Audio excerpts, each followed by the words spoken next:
Hello, मैं सुधाकर कुमार। संसद की कार्यवाही। एक वर्ष के अंदर संसद के 3 सत्र बुलाए जाते हैं। बजट सत्र, मानसून सत्र और शीतकालीन सत्र। संसद के सत्र को बुलाने का काम राष्ट्रपति को होता है और 2 सत्रों के बीच 6 महीने से ज्यादा का गैप नहीं होनी चाहिए। एक दिन के अंदर संसद की कार्यवाही को 2 भागों में बांटा जाता है, लंच के पहले और लंच के बाद। लंच के बाद का समय संसदीय प्रस्ताव का होता है, जिसका समय 2 बजे से लेकर 6 बजे तक होता है।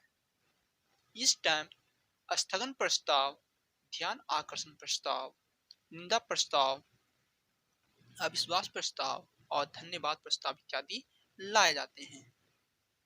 वहीं लंच के पहले 2 घंटी चलती है, जिसमें पहली घंटी 11 बजे से लेकर 12 बजे तक चलता है और यह समय प्रश्नकाल का समय होता है।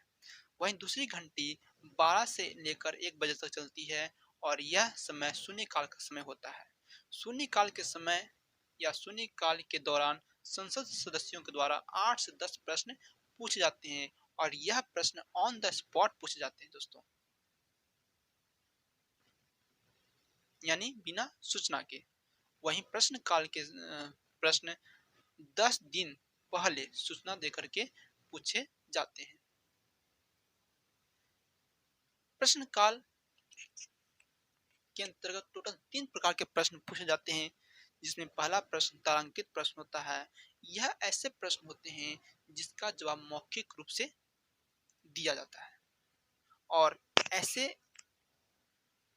जवाबों पर पूरक प्रश्न पूछने की आजादी होती है। लोकसभा की अगर बात किया जाए तो प्रश्नों की संख्या यानी तारांकित प्रश्नों की संख्या 20 होती है, जहां एक सदस्य एक प्रश्न पूछ सकते हैं। वहीं राज्यसभा में तारांकित प्रश्नों की संख्या 15 होती है, जहां एक सदस्य 1 से 3 प्रश्न पूछ सकते हैं।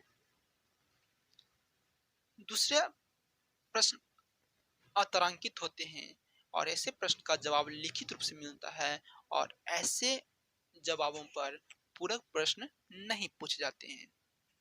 लोकसभा में 230 अतारांकित प्रश्न पूछे जाते हैं और एक सदस्य 1 से 3 प्रश्न पूछ सकते हैं। वहीं राज्यसभा में 160 अतारांकित प्रश्न पूछे जाते हैं और एक सदस्य 1 प्रश्न पूछ सकते हैं। वहीं अल्प सूचना प्रश्न की बात करें तो ऐसे प्रश्नों का जवाब मौखिक रूप से मिलता है और इसमें पूरक प्रश्न पूछने की आजादी होती है, लेकिन ऐसे प्रश्न को पूछने के लिए 10 दिन पहले सूचना देकर के देना होता है। संसद की कार्रवाई की दूसरी टाइम प्रस्ताव का होता है,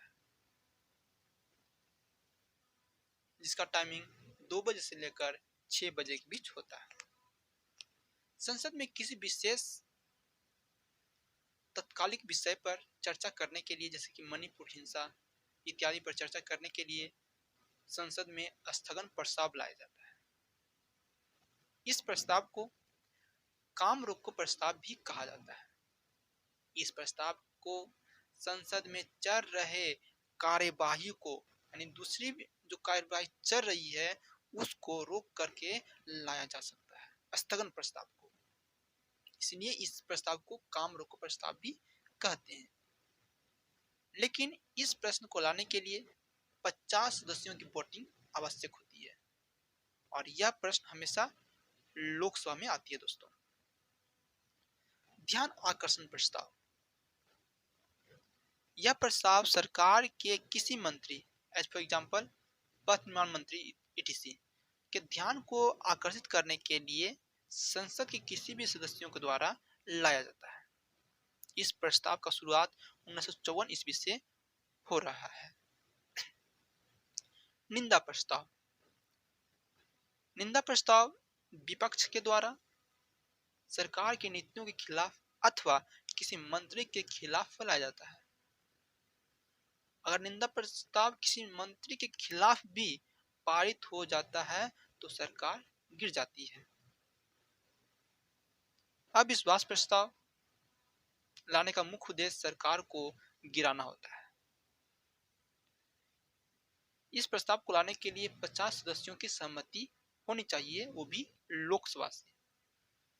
यह प्रस्ताव विपक्षी सरकार के द्वारा वर्तमान सरकार के खिलाफ अथवा वर्तमान सरकार के सदस्यों के द्वारा ही वर्तमान सरकार के खिलाफ लाया जाता है।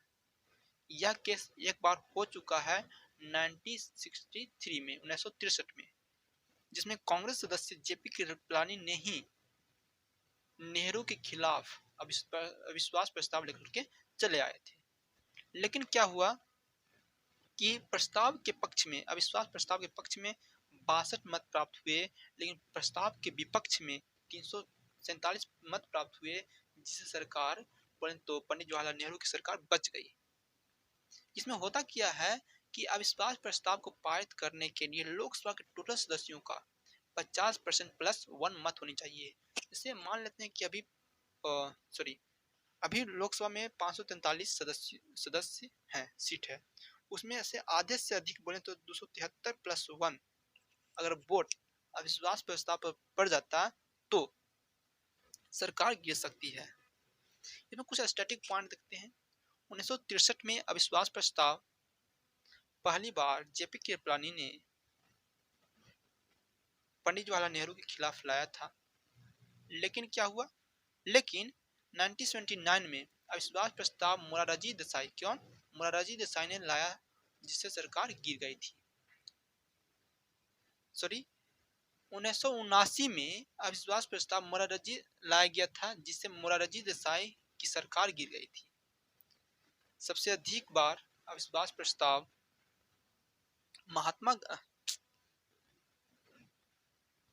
इंदिरा गांधी के खिलाफ लाया गया था, टोटल 15 बार।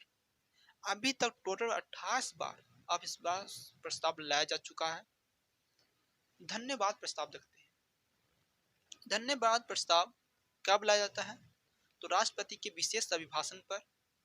इसकी चर्चा आर्टिकल 87 में किया गया है। राष्ट्रपति विशेष अभिभाषण कब देते हैं, तो प्रत्येक वर्ष बजट सत्र में तथा प्रत्येक बार नवनिर्वाचित लोकसभा के बीच विशेष अभिभाषण देते हैं। और राष्ट्रपति की यह अभिभाषण मंत्रिपरिषद द्वारा तैयार किया जाता है, याद रहे। अगर धन्यवाद प्रस्ताव,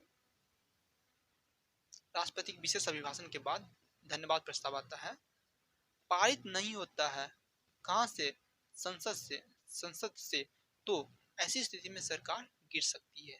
जय हिंद, जय भारत।